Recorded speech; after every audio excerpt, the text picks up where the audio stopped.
बिस्मिल्लाहिर्रहमानिर्रहीम। अस्सलाम वालेकुम व्यूअर्स, आइए मोहम्मद अहमद एंड वेलकम करता हूं आपको अपने चैनल में। आज की इस वीडियो में मैं आपको जो बोर्ड के एमसीक्यूज़ हैं मैथ्स के पेपर के वो सॉल्व करके दिखाऊंगा। और भाई ये कोई लीक वाली वीडियो नहीं है पेपर की, मैं पेपर के एक दिन बाद बना रहा हूं। 31 अगस्त 2021 को मैथ्स का पेपर था फर्स्ट ईयर का, और मैं आज इसकी 1 सितंबर को वीडियो बना रहा हूँ, तो आज या कल में ये अपलोड हो जाएगी, तो इसलिए ये ऑलरेडी पेपर हो चुका है।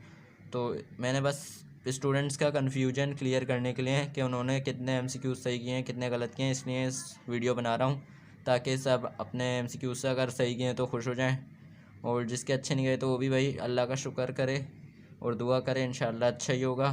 तो भाई स्टार्ट करते हैं। एमसीक्यूज़ इतने ज़्यादा कोई मुश्किल तो नहीं है, मैं आपके सामने ये लिखा हुआ होगा। फर्स्ट एमसीक्यूज़ है हमारे पास, ज़्यादा ऊपर का पढ़ने की ज़रूरत तो है नहीं, हमको बस राइट आंसर जो होता है वो लिखना होता है। ऊपर ये लिखा हुआ है 50 नंबर के एमसीक्यूज़ हैं, एक एमसीक्यूज़ 2 नंबर का है, तो इसलिए एक एमसीक्यूज़ 2 नंबर का है, मतलब 25 एमसीक्यूज़ हैं। तो फर्स्ट एमसीक्यूज़ में हमारे को दिया गया है ए क्रॉस इंटरसेक्शन, बल्कि A multiply by B intersection सी।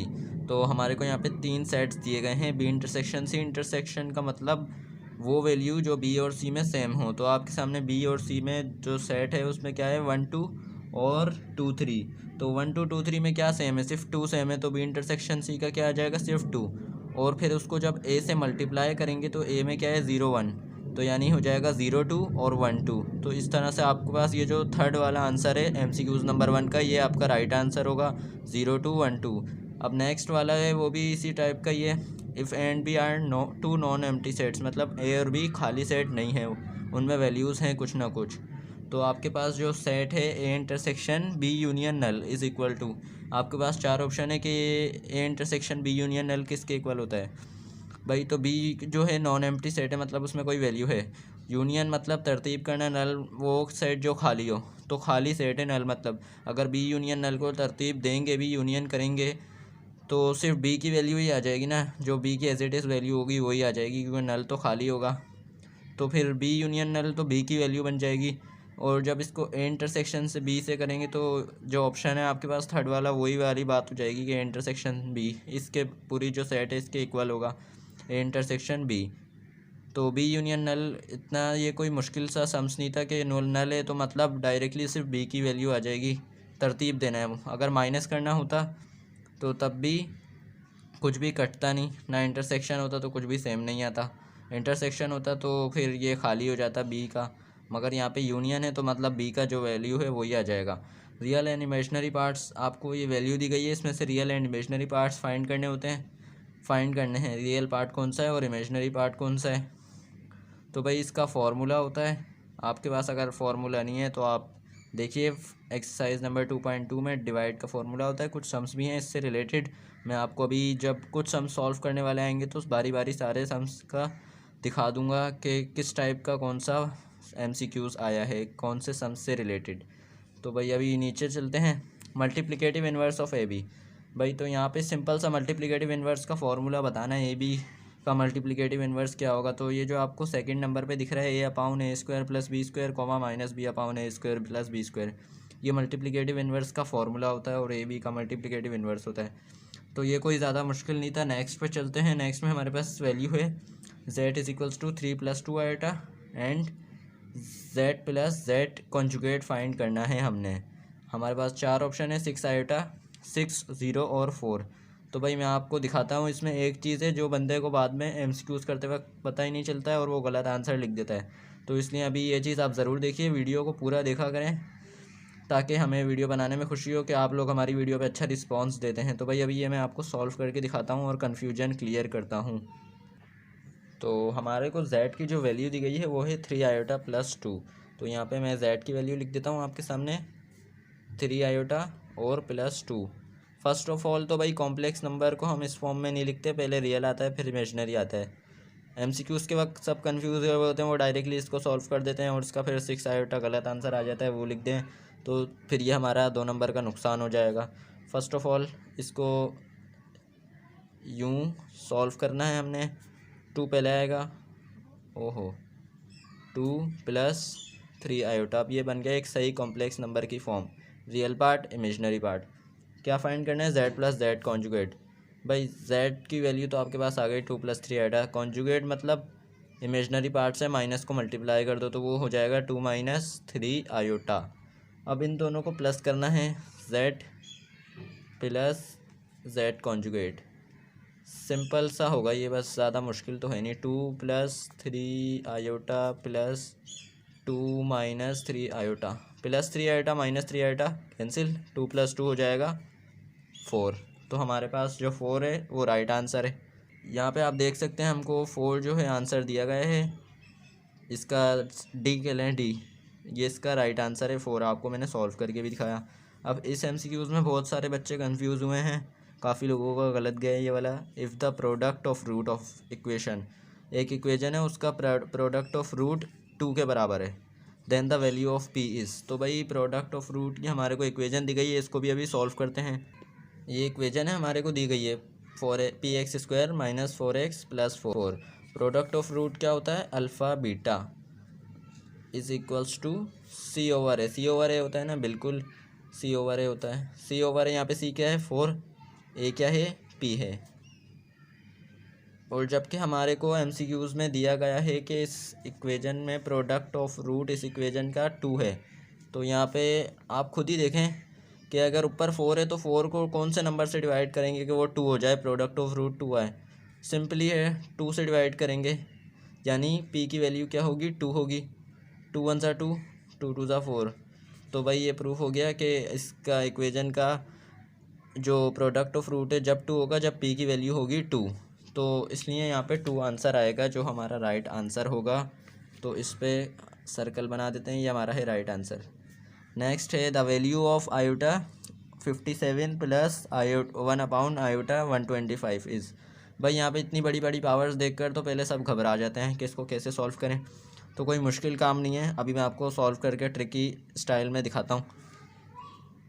ये रहा ये सम से, इसका भी हमको एमसीक्यूज़ में आंसर बताना है। तो भाई आयोटा में आयोटा स्क्वायर की वैल्यू ही होती है, आयोटा स्क्वायर की होती है, क्योंकि आयोटा क्यूब की जो है नंबर में आयोटा स्क्वायर की होती है -1, आयोटा क्यूब की जो है माइनस आयोटा होती है। तो इसलिए हमने इसको सॉल्व करना है।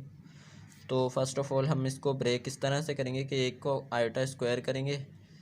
अब आयोटा स्क्वायर हो गया तो इसको कितने नंबर से मल्टीप्लाई करेंगे, 57 आए या 57 से कम आए।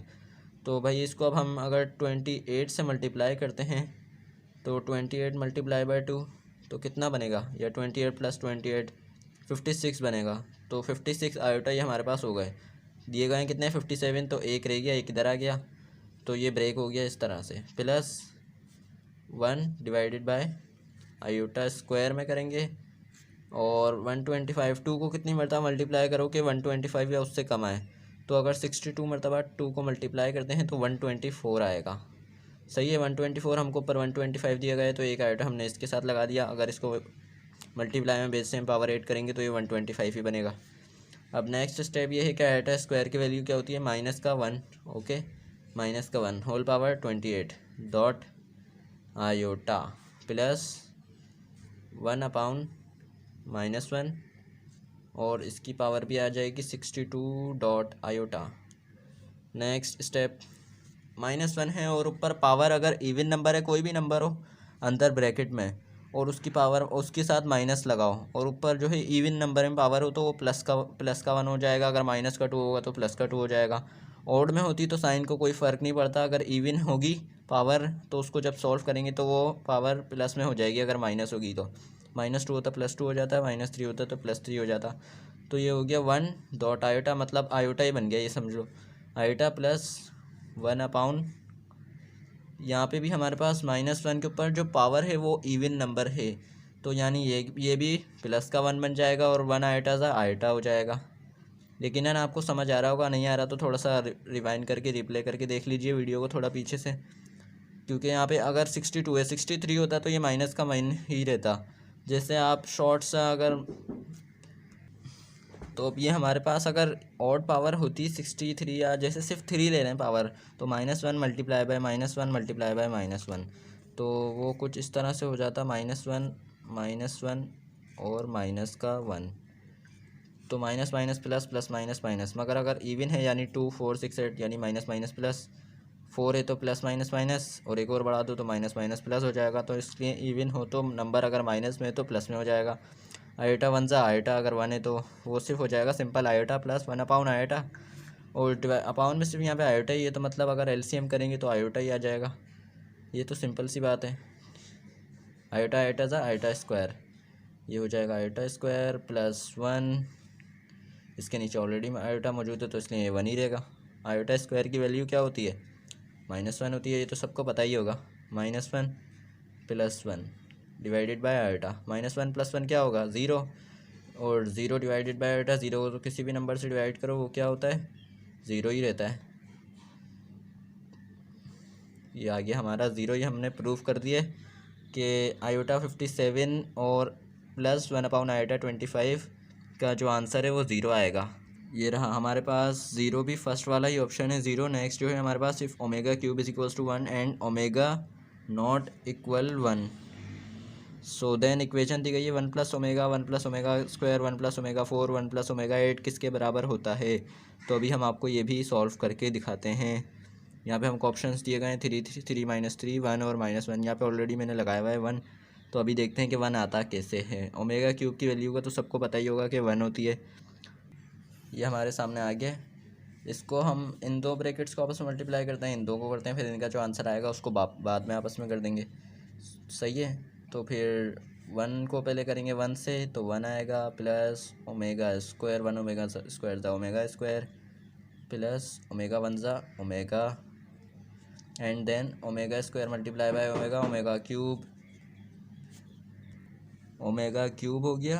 अब नेक्स्ट वाली जो हैं उन दो को कर देते हैं मल्टीप्लाई, इनके बीच में है मल्टीप्लाई, डॉट लगा देते हैं, और वन वन ज़ा वन, ओमेगा एट ज़ा omega eight plus omega four, और प्लस ओमेगा का फोर प्लस एट, मल्टीप्लाई में बेस में पावर एट होती है ना, तो ये हो जाएगा ओमेगा 12। सही है। अब ओमेगा क्यूब की वैल्यू वन होती है, ये तो हमने बताई है। So one plus omega square plus omega, property आपको याद है तो आप इजीली सॉल्व कर लेंगे इसे। Omega square plus omega plus one बराबर होता है ज़ीरो के, तो ओमेगा स्क्वायर प्लस ओमेगा बराबर होगा माइनस वन के, प्लस वन उधर जाएगा तो माइनस वन हो जाएगा, इसकी जगह आ गया माइनस वन। ये प्रॉपर्टी है, ये याद रखनी होती है। प्लस ओमेगा क्यूब की जगह आ जाएगा प्लस का वन। अब मल्टीप्लाई होगा आगे वन और प्लस ओमेगा एट है तो इसको ब्रेक करेंगे पहले। ओमेगा क्यूब, थ्री को टेबल में एट नहीं आता, सिक्स आता है, तो टू लगा दिया, थ्री टू ज़ा सिक्स, दो ओमेगा रह गए, तो ओमेगा स्क्वायर ये होगा ओमेगा एट बनेगा। सॉल्व करेंगे तो plus omega cube dot omega, and then plus omega cube, three four ज़ा 12 होता है, तो यहाँ पे फोर लगा देंगे तो हो जाएगा ओमेगा फोर। ये कोई इतना मुश्किल नहीं है, बस आपको पता होना चाहिए, प्रॉपर्टीज़ याद होनी चाहिए, आप इजीली सॉल्व कर सकते हैं। One minus one plus one, ये आपस में वन माइनस वन समझ लें ख़त्म हो गया, तो प्लस वन ही बचा इधर, डॉट वन, ओमेगा क्यूब की जगह आ जाएगा वन, और वन को अगर जितनी भी टाइम्स मल्टीप्लाई करो वो वन ही रहेगा। मल्टीप्लाई होगा वन इससे तो ओमेगा स्क्वायर हो जाएगा, प्लस ओमेगा स्क्वायर आगे हो जाएगा ओमेगा क्यूब की जगह आएगा वन, मल्टीप्लाई बाय ओमेगा तो हो जाएगा ओमेगा, और फिर ओमेगा क्यूब की जगह वन, वन को 4 टाइम्स करें या 10 टाइम्स या जितने भी, वन ही रहेगा। सही है। नेक्स्ट स्टेप है वन प्लस वन हो जाएगा, इधर प्लस का वन चलता हुआ आ रहा है, बचा है बल्कि multiply one plus omega square plus omega, property है यहाँ पे भी आ जाएगी तो माइनस वन आता है। ये दोनों चीज़ें इक्वल होती हैं, बच बीच में प्लस हो, माइनस वन के इक्वल होती हैं, प्लस का one is equals two plus one dot one minus one plus one, ये आपस में कैंसिल हो जाएगा, वन बचा, multiply by one, one one ज़ा वन आ जाएगा। सिंपल सा है, बस आपको प्रॉपर्टीज़ याद रखनी है। इसका आंसर आ गया वन। मैंने आपको पहले भी दिखाया था, ये लगा हुआ है, इसका ऑलरेडी आंसर जो है वन लगा हुआ है। नेक्स्ट जो है if the sum of root 6x square बल्कि minus 3mx plus 5 is equals to 0 is equal to product of it roots, मतलब सम ऑफ रूट बराबर है प्रोडक्ट ऑफ इट्स रूट। इस इक्वेशन का सम ऑफ रूट बराबर है product of root. Then the value of M is, M की वैल्यू बतानी है। तो फिर सॉल्व करते हैं। ये भी हमारे पास 5/3 राइट आंसर लगा हुआ है ऑलरेडी। ये मैं सॉल्व कर चुका हूँ, वैसे तो आपको भी करके दिखा देता हूँ मगर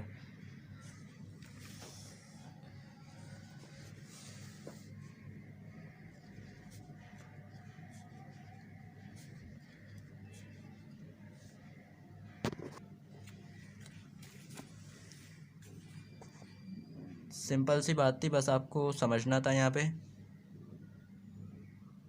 कि एम की वैल्यू आ गई है 5/3, ये आपके सामने मौजूद है। मैंने अभी अभी आपको करके दिखाया है। L alpha plus beta is equals to alpha beta, जो sum of root equal product of root है, जो हमको एमसीक्यूज़ में कहा गया है। वैल्यूज़ पुट करेंगे और आ गया एम की वैल्यू। अब नेक्स्ट जो है हमारे पास है ट्रिकी सा है। The 15 term of NAP is, 15 term क्या होगा वो बताना है, बल्कि उससे ऊपर वाला भी तो रह गया ना। Next term of the sequence, एक सीक्वेंस चलता हुआ आ रहा है, इसका अगला टर्म क्या होगा। तो भाई ये सीक्वेंस कैसे चलता हुआ आ रहा है, आप देखें, एक और एक कितना होता है 2। तो पहले इन्होंने 1 प्लस किया, फिर 2 और 2 4, फिर 2 प्लस किया, फिर 3 प्लस किया। 4 में 3 प्लस करते हैं कितने होते हैं 7। फिर जो है ये एक तो पेपर भी ऐसा है, 3 प्लस किया तो 7 हो गया। अब 7 में 4 प्लस करेंगे तो 11 हो गया। 4 के बाद 11 में 5 प्लस करेंगे तो क्या हो जाएगा 16। सिंपल सा है, 1 प्लस किया, फिर 2 प्लस किया, फिर 3 प्लस किया, फिर 4 प्लस किया, फिर 5 प्लस करेंगे अगले वाले में, तो 11 में 5 प्लस करेंगे तो हो जाएगा 16। ये आ गया। इसको आपको कोई सॉल्व करने की ज़रूरत नहीं है, बस आपने अच्छे से ध्यान से देखेंगे तो ये ईज़िली हो जाएगा। 15 टर्म ऑफ NAP, ये आपको सॉल्व करके दिखाता हूँ। आपको एक AP दी गई है, 15 टर्म मालूम करना है इसका, तो इसको भी हम सॉल्व करते हैं। ये रही भाई AP, इसका हमको 15 टर्म बताना है, तो इसलिए पहले हम इसका डेटा बना लेते हैं। A की वैल्यू है -15, AP है यानी कॉमन डिफरेंस, या D की वैल्यू आ गई -22। A2 -A1 होती है ना, तो -15, मगर माइनस माइनस होके वो प्लस का 15 हो जाएगा, +15। तो ये आ जाएगी -7, बिल्कुल जी -7 आ जाएगी। और फिर उसके बाद N जो है 15 है, N की वैल्यू है 15। और हमने क्या मालूम करना है, T15 मालूम करना है। T15 फाइंड करना है। फॉर्मूला होता है A + N - 1D, तो मैं यहाँ पे लिख नहीं रहा, डायरेक्ट वैल्यूज़ पुट कर रहा हूँ। A की जगह -15 प्लस N की जगह 15 आता है, 15 - 1, N - 1 है ना, तो 14 हो जाएगा। 14 × 7, सो -7 है बल्कि, तो हो जाएगा ये -7। इसी तरह से ही 15 और N - 1, तो 15 - 1 14, और T की वैल्यू है -7। इसको सॉल्व करते हैं आगे। T15 बराबर है -15 प्लस माइनस माइनस 14 × 7, अभी आपको बताते हैं। 96 होता है, 14 × 7 96, माइनस माइनस प्लस, मगर बड़े नंबर की साइन माइनस है तो इसलिए माइनस आएगा। 96 में 15 प्लस करें, 96 106, 106 और 5, बल्कि यहाँ पे जो है 14 × 7 किया है ना, तो 98 आना चाहिए। तो ये हो जाएगा -113। आप कैलकुलेटर में सॉल्व करके देख लें, और हमारे पास -113 ऑप्शन दिया गया है, जो हमारा करेक्ट आंसर है। अब नेक्स्ट जो है 1, x², 6 - x² will form in GP। एक GP है, फिर GP में इफ़ x की वैल्यू मालूम करनी है, √2 राइट आंसर लगा हुआ है। मैं आपको भी एक सम्स है पूरा, आपको ये सम्स दिखा देता हूँ डायरेक्ट, आप उसको देख के समझ भी जाएंगे और मैं आपको समझा भी दूँगा। तो भाई ये आपके सामने मौजूद है, वो जो MCQs हैं GP वाला, MCQs नंबर 12। ये एक सम से आपके सामने मौजूद है, इसमें भी x की वैल्यू मालूम करने का कहा गया है। उसमें भी सेम GP है 1x², 6 - x²। तो जब हम GP में r निकालते हैं रेशो, तो T2 / T1 या A2 / 1, यानी सेकंड टर्म और फर्स्ट टर्म, सेकंड टर्म को फर्स्ट टर्म से डिवाइड करते हैं। और अगर r या जो थर्ड टर्म है उसको 2 से भी कर सकते हैं जब भी रेशो निकाल सकते हैं, फोर्थ को 3 से कर सकते हैं जब भी रेशो निकाल सकता है। तो यहाँ पे कुछ हमने मेथड से इस्तेमाल करा है कि सेकंड टर्म को फर्स्ट टर्म से डिवाइड करा तो x² आया, थर्ड टर्म को सेकंड टर्म से डिवाइड करा तो आ गया 6 - x² / x²। हमने फार्मूला पुट नहीं करा, बस इसमें से ये इस तरह से कर लिया। ये दोनों आपस में एक दूसरे के इक्वल हैं, सही है। मतलब वैल्यूज़ तो अलग अलग हैं, मगर जब हम रेशो निकालना होता है तो अगर T2 डिवाइडेड बाई T1 का भी निकाल सकते हैं या T3 डिवाइडेड बाई T2 का भी निकाल सकते हैं, तो हमारा रेशो आता है। सही, अब यहाँ पे हमारे पास इस तरह की वैल्यूज़ आई, क्रॉस मल्टीपल करेंगे तो हो जाएगा x4 is equals to 6 minus X square.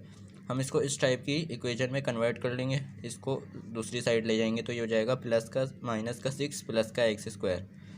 सही है, तो अब हमने इसको ब्रेक कर लेना है, 3 2 6, या फिर आप क्वाड्रेटिक फार्मूला लगाना चाहें तो वो लगा लें, मगर अगर ब्रेक हो रहा हो तो ब्रेक कर दिया करें क्योंकि इससे टाइम बचता है। तो 3 2 6 और 3 में से 1 माइनस करेंगे तो क्या बनेगा, 3 में से 2 माइनस करेंगे तो 1 ही बनेगा। तो मतलब हमने बिल्कुल सही ब्रेक करा है। एक्स स्क्वायर कॉमन लिया तो बचा है एक्स स्क्वायर प्लस 3, और इधर से हम क्या कॉमन लेंगे, -2। तो एक्स स्क्वायर यहाँ से कॉमन लिया था, यहाँ से -2, तो उसको एक ब्रैकेट में कर दिया। फिर यहाँ से एक्स स्क्वायर -3 बचा, तो बल्कि +3 बचा, तो उसको उन दो ब्रैकेट्स जो कॉमन आए होंगे उनको एक साथ इकट्ठे कॉमन ले लिया। अब एक्स स्क्वायर प्लस 3 इक्वल हो जाएगा उस तरफ जाके -3, और 3 का रूट तो होता नहीं है, तो इसलिए -3 है, तो ये हो जाएगा अंडर रूट प्लस -3। मगर माइनस है तो माइनस को हम ये ऐसे हटा सकते हैं कि इसको -√1 कर देंगे मल्टीप्लाई बाय √3, तो इसकी वजह से -√1 की जगह आयोटा आ जाएगा। तो एक्स की हमारे पास वैल्यू आ गई आयोटा √3। नेक्स्ट है एक्स स्क्वायर -2 दूसरी तरफ जाएगा तो हो जाएगा +2। सही है, +2। अब एक्स स्क्वायर है, एक्स की वैल्यू चाहिए, तो यानी कि taking root on both side करेंगे तो यहाँ पे ये हो जाएगा ±√2। अगर 4 होता तो 2 हो जाता, +-2, मगर यहाँ पे 2 है तो √2 हो जाएगा, क्योंकि √2 का आंसर तो पॉइंट में ही आता है, तो इस वजह से +-√2 ये हमारा सीधा सीधा रियल में आंसर आ गया, और ये समझ लें इमेजनरी है। तो हमको MCQs में जो कोई ऑप्शंस में देख सकते हैं कि यहाँ पे √2 दिया गया है, तो मतलब x की वैल्यू √2 हमारे पास आई थी, ±√2, तो यहाँ पे √2 दिया हुआ है, तो और एक जो √3 आयोटा आई थी, यहाँ पे 3 आयोटा, √3 आयोटा तो है ही नहीं, तो इसलिए हमारा करेक्ट आंसर हो गया। इसके बाद है ये द HM यानी harmonic mean between 1/3 and 2/5 is. तो भाई इसका तो सिंपल सा फॉर्मूला होता है 2AB divided by A + B। मैं आपको करके दिखा देता हूँ ये भी। तो भाई ये देख सकते हैं, ये हार्मोनिक मीन का जो फार्मूला होता है ये वो है हार्मोनिक मीन निकालने का, 2AB/A + B। A जो है 1/3 ले लिया और B जो है 2/5 ले लिया। तो ऊपर ये मल्टीप्लाई हो रहा है, सिंपल 2 1 2, 2 2 4, 4 हो जाएगा 4, और डिवाइड में हो जाएगा 3 5 15, तो ये हो जाएगा 4 डिवाइडेड बाई 15, और फिर से ये जो डिवाइड है वो आएगा, नीचे एलसीएम होगा, 3 1 3 होता है और 5 का अलग से होता है, तो 5 1 5 3 और 5 का अलग होगा, फिर उनको आपस में मल्टीप्लाई करेंगे तो यहाँ पे भी जो है 15 आएगा। सही है, 15, और फिर 3 1 3, जब इसको उसके साथ क्रॉस मल्टीपल करेंगे 15 के साथ, तो 3 5 15, तो यहाँ पे हो जाएगा 5, और प्लस का यहाँ पे हो जाएगा 5 1 5, 5 3 15, 2 3 6 हो जाएगा यहाँ पे, +6। एलसीएम तो भाई अब सबको करना आता ही होगा, मैं इतना डिटेल से बता के टाइम ज़ाया करूँ आपका भी अपना भी, तो इसलिए ये हो गया सिंपली 15 से 15 कैंसिल, 5 + 6 हो जाएगा 11, और ऊपर 4/11 हमारे पास HM आ गया 1/2 एंड 1/3 एंड 2/5 का 4/11। अब the number of ways of sitting n factorial around क्या n persons around table is, around a table यानी कि एक टेबल है उस पर सिटिंग n पर्सनस बैठ रहे हैं अराउंड अ टेबल, लिखा हुआ है at a round table. Round यानी सर्कुलर अरेंजमेंट, सर्कुलर अरेंजमेंट के लिए हमारे पास यही फार्मूला होता है n-1 फैक्टोरियल। नॉर्मली हमारे पास अगर लिखा होता कि वो सिर्फ सीधा सीधा बैठ रहे हैं तो हम डायरेक्ट n फैक्टोरियल निकाल लेते हैं, मगर सर्कुलर में या राउंड में लिखा हो मतलब सर्कुलर बात हुई है तो उसमें -1 फैक्टोरियल कर देते हैं, n-1 फैक्टोरियल। तो भाई the middle term of the expansion is, सही है, एक्सपेंशन का मिडिल टर्म क्या होगा, तो ऊपर जो है n की वैल्यू है इसका होता है +1, n+1 होता है यानी कि, तो 10 + 1 11 हो जाता है। तो फिर आपको इस तरह से दिखाता हूँ मैं, 11 यानी कि 1 2 3 4 5 6 7 8 9 10, आपने बस वो चीज़ याद रखनी है कि ऊपर जो n की वैल्यू है उसमें +1 होता है। फिर जाके हम इसका मिडिल टर्म देखते हैं। 1 2 3 4 5 6 7 8 9 10 11। तो इधर से 1, इधर से इसको काटा, इधर से इसको काटा, इधर से 2 3, इधर से 3 काट दिए, उधर से भी 3 काट कर दिए, इधर से 8 और 7 को काटा, उधर से 4 और 5 को काटा, तो हमारे पास 6 बचा है, जो कि हमारा आंसर हो गया है। सही है, यहाँ पे 6 हमारा आंसर हो गया है। अब नीचे भी सेम इसी की तरह का ही, इसको अगर आपने कर लिया और थोड़ा देखें तो इस आप ये वाला MCQs भी सॉल्व कर सकते हैं कि यहाँ पे जो n है, where n is an even number, यानी कि n जो हो कोई इवन नंबर हो, तो आपका जो मिडिल टर्म होगा वो 1 होगा या 2 होंगे या 3 होंगे, कितने होंगे। अगर ऊपर आप देखें तो ऊपर n की वैल्यू क्या थी, इवन नंबर नहीं थी, इवन नंबर थी बिल्कुल, तो उसमें हमने प्लस किया तब वो जाके ऑड बनी ना, पहले तो इवन थी, तो उससे हमारे पास एक ही मिडिल टर्म आया। तो यहाँ पे भी इवन नंबर का ही कह रहा है तो एक ही आएगा। सिंपल है, बस आपने ऊपर वाले MCQs के ज़रिए इसको आंसर देख लेना है, सॉल्व हो जाएगा। उसके बाद ये है हमारे पास if a - b 13 it will contain. तो भाई मैंने अभी आपको बताया n+1 करते हैं, तो सिंपल ये भी बिल्कुल उसी तरह ही होगा। 13 + 1 14 हो जाएगा। तो यहाँ पे 14 टर्म्स हैं, मतलब n मतलब नंबर ऑफ़ टर्म्स होता है ना, तो 13 + 1 n+1 करते हैं तो 14 टर्म्स हो जाएगा। The central angle of arc whose length is equal to the radius of the circle is called. जब s is equals to r होगा, यानी रेडियस ऑफ द सर्कल, यानी r इक्वल होगा लेंथ के, आर्क लेंथ के, s equal r, तो ये होती है रेडियन की definition. If in alpha beta in delta, बल्कि angle triangle ABC cos alpha pound B is equals to cos beta pound B is equals to cos gamma pound C। वैसे ये science का लो है ना। सो देन ABC एंगल जो बनेगा वो कौन सा होगा, वो इक्विलेटरल ट्राइंगल बनेगा। सिंपल सा, ये भी इक्विलेटरल ट्राइंगल बनेगा। और ये जो नेक्स्ट वाला है भाई, आपने ये सबको पहले कैलकुलेटर को, आपका जो साइंटिफिक कैलकुलेटर है उसको आपने रेडियन मोड में ऑन करना है, सारी वैल्यूज़ लिखनी है। cos π/2 cos π/6 - sin π/2 sin π/6। Simple सा आपका आंसर आ जाएगा। आपने इतना लंबा चौड़ा कोई सॉल्व करने की ज़रूरत नहीं है। और ये प्रॉपर्टी याद रखनी होती है, cos 2 थीटा बराबर होता है 2 cos स्क्वायर थीटा -1 के। जिस तरह 2 sin 2 थीटा बराबर होता है 2 sin थीटा cos थीटा के। तो इस तरह से हमको ये प्रॉपर्टीज़ याद रखनी होती हैं, उससे ये MCQs में आ जाती हैं, तो हमारा 2 नंबर का फ़ायदा हो गया। If sin theta less than 0 and cos theta greater than 0 then P theta कौन से क्वाड्रेंट में होगा, लाइज इन द क्वाड्रेंट। तो भाई ये थर्ड गलत लिखा हुआ है, ये होगा फोर्थ क्वाड्रेंट में। जब sin थीटा 0 से कम हो, यानी लेस देन 0 हो, और cos थीटा ग्रेटर देन 0 हो, तो बिल्कुल ये लास्ट वाले क्वाड्रेंट में होता है, वो है फोर्थ क्वाड्रेंट। इन ए triangle ABC sin alpha pound 2। तो sin अल्फ़ा पाउंड 2 के लिए जो फार्मूला यूज़ होगा उसमें अल्फ़ा, यानी कि अल्फ़ा a से मिलता जुलता वर्ड है ना, तो वो उसमें a नहीं होगा। तो इस वजह से फार्मूला याद रखने की भी कुछ ट्रिक्स होती हैं कि आप इस तरह से कंफ्यूज ना हो कि कौन से वाले में B - C था, A - C था। तो भाई जहाँ पे अल्फ़ा दिया गया है वहाँ पे a नहीं होगा, तो इसलिए S - B S - C upon BC ये हमारा आ गया। अब cos 270 डिग्री प्लस थीटा, ये भी एक सम्स है, मैं आपको दिखा देता हूँ। वैसे इसमें भी गलत ही लगा हुआ है, इसमें आएगा साइन थीटा, जो कि ये वाला है। मैं आपको दिखा देता हूँ, ये मेरे पास सॉल्व हुआ है ऑलरेडी। तो भाई ये आपके सामने मौजूद है cos अल्फ़ा cos बीटा। उसमें cos 270 डिग्री प्लस थीटा था, तो देख के ही अंदाज़ा हो जाता है कि फार्मूला लगेगा cos अल्फ़ा प्लस बीटा का।